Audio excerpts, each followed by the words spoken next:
राधे राधे, हरे कृष्णा, श्री हरिदास। कैसे हैं आप सब? आशा करती हूँ कि आप सब भी कान्हा की कृपा से अच्छे होंगे, स्वस्थ होंगे और मंगल में होंगे।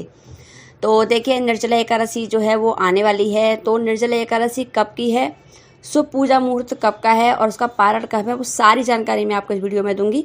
आप मेरे साथ वीडियो में एंड तक जुड़े रहें। तो देखिए, निर्जला एकादशी का व्रत जो है वो जैसे कि कुछ लोग होते हैं कि वो हर एकादशी को नहीं कर पाते हैं, क्योंकि साल में जो है 24 एकादशियाँ पड़ती हैं। जब अधिक का महीना होता है तो वो एकादशी जो है 26 हो जाती हैं। अब जैसे कुछ लोग नहीं रख पाते हैं हर एकादशी को, तो वो जो है निर्जला एकादशी का व्रत रख सकते हैं, क्योंकि इसका जो है निर्जला एकादशी का व्रत रखने से जो है सभी एकादशियों के बराबर पुण्य फल प्राप्त होता है। निर्जला एकादशी के व्रत में जैसे कि जो एकादशी की तिथि होती है, जिस दिन से एकादशी है जैसे, तो उस दिन के सूर्योदय से और जो है अगले दिन की सूर्योदय तक, जैसे द्वादशी के सूर्योदय तक जो है जल नहीं पीने का विधान है। इसीलिए जो है इसको देखिए निर्जला एकादशी कहा जाता है, क्योंकि ये जो है बिना अन्न जल के जो है इस व्रत को किया जाता है। निर्जला एकादशी का जो है व्रत सबसे ज़्यादा श्रेष्ठ मानी जाती है और इससे जो है मोक्ष और देखिए दीर्घायु की प्राप्ति भी होती है। निर्जला एकादशी का जो व्यक्ति व्रत रखता है उसकी दीर्घायु होती है, मोक्ष की प्राप्ति होती है। निर्जला एकादशी जो है भीमसेनी के नाम से भी जानी जाती है, क्योंकि भीमसेनी जो पांडुपुत्र थे भीम, उन्होंने भी जो है इस व्रत को किया था, निर्जला एकादशी के व्रत को। जबकि सभी जानते हैं कि भीम जो थे वो भूखे प्यासे नहीं रह सकते थे, लेकिन उनके घर में जो है सभी सदस्य जो है एकादशी का व्रत रखते थे। तो उनके जब घर वालों का जब उन्होंने बोला कि आप भी जो है एकादशी का व्रत रखिए, तो उन्होंने जो है वेद व्यास जी से, जो उनके गुरुजी थे वेद व्यास जी से, उन्होंने कहा कि मुझे कोई भी आप ऐसा व्रत बतलाइए जिससे जो है मेरे को सभी का फल प्राप्त हो जाए। तो उन्होंने जो है उनको निर्जला एकादशी के बारे में बताया कि आप जैसे 12 महीने में कोई भी एकादशी आप नहीं कर पाते हैं तो आप निर्जला एकादशी का व्रत कर सकते हैं, क्योंकि उससे जब आप निर्जला एकादशी का व्रत रखेंगे तो उसको आपको जो है साल की सारी एकादशियों के बराबर आपको फल प्राप्त होगा। और निर्जला एकादशी देखिए बिना पानी बिना भोजन के जो है रखी जाती है। इसका व्रत जो है बिना अन्न जल के किया जाता है, क्योंकि जल तो इसमें बिल्कुल नहीं पिया जाता, निर्जला इसीलिए इसका जो है नाम है। लेकिन हाँ, जैसे कुछ लोगों को देखिए क्षमता नहीं हो पाती है, जैसे कुछ लोग, क्योंकि गर्मी का टाइम होता है, जेठ मास में ही ये एकादशी जो है पड़ती है, तो गर्मी का समय इतना होता है, भयंकर गर्मी होती है उस समय, तो पानी जो है जैसे पानी के बिना लोग नहीं रह पाते हैं।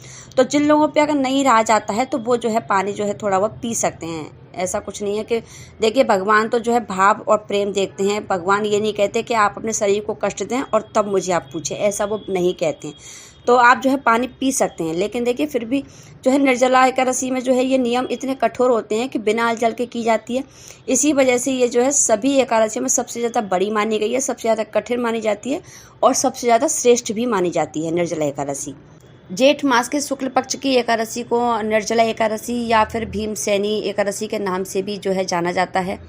जेठ मास में जो है सूर्य अपने रौद्र रूप में आ जाता है, नदियाँ तालाब सूख जाते हैं और जल की जो है कमी आने लगती है, क्योंकि गर्मी इतनी हो जाती है, इतनी बढ़ जाती है कि सारी नदी तालाब जो है सूखने लगते हैं और जल की कमी भी हो जाती है। देखिए, निर्जला एकादशी का दिन जो है वो कलश दान करने का बहुत ही विशेष महत्व होता है, क्योंकि गर्मी इतनी होती है। तो जो व्यक्ति जो व्रत रखता है या फिर नहीं भी रख पाते, तो जो व्यक्ति अगर कलश दान करता है, जल से भरा हुआ जो कलश दान करता है, उसको साल भर की एकादशी का जो है फल प्राप्त होता है। देखिए, जो व्यक्ति निर्जला एकादशी के दिन श्रद्धा पूर्वक जो है व्रत रखता है, वो सारे जो है समस्त पापों से मुक्त होकर अविनाशी पद को प्राप्त करता है। देखिए, निर्जला एकादशी के दिन जल, जूता, छतरी, गाय, अन्न, वस्त्र, आसन, पंखा, फल आदि का जो है दान करना चाहिए। एकादशी के दिन पहले भगवान विष्णु का पूजन करें, फिर गोदान, ब्राह्मणों को मिठाई व दक्षिणा दें और जल से भरे कलश का दान करें। बाकी आप अपनी क्षमता, अपने सामर्थ्य के अनुसार जो है आप दान कर सकते हैं। निर्जला एकादशी के दिन आप अपनी सारी क्रियाओं से निवृत्त होकर के जो है आप स्नान कर लीजिए। स्नान करते समय जो है आप अपने पानी में थोड़ा सा आप गंगा जल डाल लीजिए, और अगर गंगा जल नहीं है तो फिर आप एक चुटकी हल्दी भी डालकर जो है स्नान कर सकते हैं, क्योंकि हल्दी जो है बहुत ही शुभ मानी जाती है। तो आप हल्दी डाल करके जो है स्नान कर सकते हैं। एकादशी के दिन जो है भगवान विष्णु की पूजा आराधना की जाती है। तो देखिए, अगर आप मंदिर में कर रहे हैं तो आप मंदिर में कर सकते हैं, लेकिन अगर आप जो है अलग से चौकी लगा करके जो है पूजा कर रहे हैं तो फिर आप सबसे पहले एक चौकी ले लीजिए। चौकी या पटला आप जो भी हो आप वो ले लीजिए। और उसके ऊपर जो है आप पीला वस्त्र कोई भी आप बिछा सकते हैं। कोई भी पीला वस्त्र हो, अगर पीला वस्त्र नहीं है तो कोई भी गमछा वगैरह हो पीले रंग का तो आप वो भी बिछा सकते हैं। और उसके बाद में जो है आप भगवान विष्णु की, अगर आपके पास मूर्ति है तो आप जो है वो ले रहे हैं तो फिर आप जो है उनको स्नान करवा दीजिए। और अगर आपके पास कोई फ़ोटो या तस्वीर है तो फिर आप उनका जो है शुद्धिकरण मतलब कर दीजिए जल से, थोड़ा छींटे लगा करके। तो इस तरीके से जो है आप उनकी स्थापना कर दीजिए चौकी पर। और उसके बाद में भगवान विष्णु को जो है आप रोली चंदन का टीका करें और पुष्प अर्पित करें और मिठाई फल का भोग लगाएं आप भगवान विष्णु को। जब आप भोग लगाते हैं तो आप तुलसी ज़रूर से डालें, ध्यान से आप जो है तुलसी को जो है डालें भोग में, क्योंकि भगवान विष्णु को तुलसी के बिना भोग नहीं लगाया जाता है। तुलसी देखिए, आप एकादशी के दिन जो है तुलसी नहीं तोड़ी जाती है। एकादशी के व्रत में तुलसी तोड़ना वर्जित माना गया है। किसी भी पेड़ पौधे के जो है पत्तों को नहीं तोड़ना चाहिए। खासकर जो व्यक्ति व्रत रखता है उसके लिए ये नहीं है, मतलब उसे जो है मतलब पाप चढ़ता है। तो इस तरीके से जो है आपको पौधा कोई भी मतलब पत्ता नहीं तोड़ना है। तो आप तुलसी जो है एक दिन पहले ही आप तोड़ करके रख लीजिए, जिससे कि जो है आप भोग में डाल पाएँ। और घी का जो है दीपक जलाएं। एकादशी के दिन जो है भगवान विष्णु का विधि विधान से पूजन करें और भगवान का ध्यान करते हुए ओम नमो भगवते वासुदेवाय नमः मंत्र का जाप करें। निर्जला एकादशी के दिन जो है दान का विशेष महत्व होता है। तो अगर आप जो भी चीज़ें आप दान कर रहे हैं, कलश, पंखा, फल वगैरह, जो भी मतलब वस्त्र आदि जो भी आप दान कर रहे हैं, उन चीज़ों को जो है आप पूजा में ज़रूर रखें। जब आप पूजा कर रहे हैं तो उन चीज़ों को आप वहीं पर रख लीजिए, मिक्स करके आप जो है उनको दान कर सकते हैं। एकादशी के दिन भगवान विष्णु का जो है पूजन करने के बाद में आप भक्ति भाव से जो है या तो आप उनके भजन कर सकते हैं, और नहीं तो आपको जो है आप कथा तो आप ज़रूर सुनिए। एकादशी के दिन आप जब पूजन करते हैं तो आपको कथा ज़रूर सुननी चाहिए। निर्जला एकादशी का व्रत जो व्यक्ति मतलब व्रत रखता है वो जो है जल से भरे कलश को मतलब ढककर रख दें, और उसके ऊपर जो भी आपका सामर्थ्य है वो दक्षिणा रख दीजिए और उसको जो है आप किसी ब्राह्मण को दे दें। और आप गरीबों को भी दान कर सकते हैं। तभी जो है निर्जला एकादशी का जो है व्रत का विधान पूरा होता है, जब आप जो है अपने जो भी आपके सामर्थ्य है उसके अनुसार आप जो है दान दक्षिणा आप कर देते हैं। निर्जला एकादशी के दिन कुछ उपाय हैं जो हमें ज़रूर करने चाहिए, जो मैं आपको बताती हूँ। देखिए, जब आप भगवान विष्णु की पूजा करते हैं तो भगवान विष्णु को पीले रंग के वस्त्र, फल और अनाज जो भी आपने अर्पित किया है भगवान विष्णु की पूजा के बाद में, आप जो भी मतलब चीज़ें आपने चढ़ाई हैं पूजा में, तो वो सारी चीज़ें जो हैं आप किसी ब्राह्मण को दान में दे दें। ऐसा करने से घर में कभी भी क्लेश नहीं होता है, सुख शांति हमेशा बनी रहती है। निर्जला एकादशी के दिन शिव मंदिर में नारियल, बेलपत्र, सीताफल, सुपारी और मौसमी फल जो है ज़रूर चढ़ाने चाहिए। निर्जला एकादशी के दिन किसी गरीब को तिल, वस्त्र, फल और मिठाई का दान जरूर करना चाहिए। निर्जला एकादशी के दिन जो है पीपल के पेड़ में जल चढ़ाना चाहिए, क्योंकि पीपल के पेड़ में जो है भगवान विष्णु निवास करते हैं। ऐसा करने से कर्ज से मुक्ति मिलती है। इस दिन तुलसी की माला से ओम नमो भगवते वासुदेवाय मंत्र का जाप जरूर करें।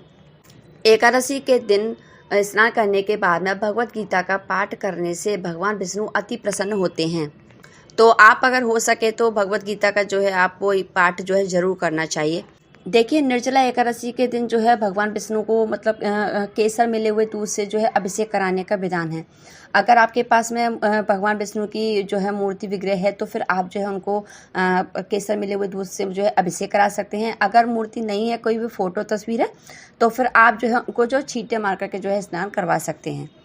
निर्जला एकादशी के दिन जो है जलपात्र, मटके आदि जो है मंदिरों में दान करें।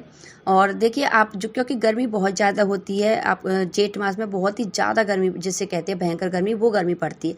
तो जो है एकादशी के दिन जो है आप अपने छत पर या फिर आप बाहर जो है पक्षियों के लिए भी आप हो सके तो आप दाना पानी आप ज़रूर रखें। निर्जला एकादशी के दिन आंवले के रस को डालकर स्नान करने से बहुत ही ज़्यादा पुण्य मिलता है। जो शास्त्रों के अनुसार ऐसा माना जाता है कि जो व्यक्ति ऐसा करता है उसके सारे पाप जो है वो नष्ट हो जाते हैं। देखिए, एकादशी के दिन जो है भगवान विष्णु की पूजा आराधना होती है, सभी को पता है। और अगर आप हो सके तो आप जो है भगवान विष्णु की पूजा में पीले भोग जो है शामिल करें।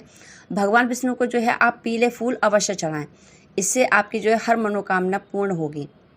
तो अब जो है जान लेते हैं कि निर्जला एकादशी जो है वो कब की है, उसका शुभ पूजा मुहूर्त क्या है, पारण का समय क्या है। तो देखिए, निर्जला एकादशी की जो तिथि है वो 30 मई को दोपहर में 1:07 पर शुरू होगी, और इसका समापन जो है वो 31 मई को दोपहर को 1:45 पर होगा। तो जो निर्जला एकादशी का व्रत है वो 31 मई को रखा जाएगा।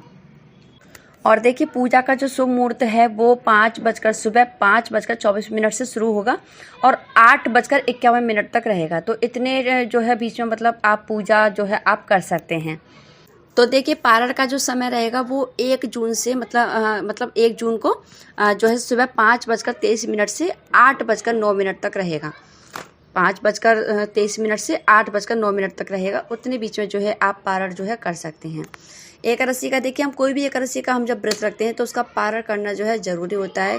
जब तक हम जो है दान दक्षिणा नहीं कर देते उससे पहले हम जो है व्रत नहीं खोल सकते हैं।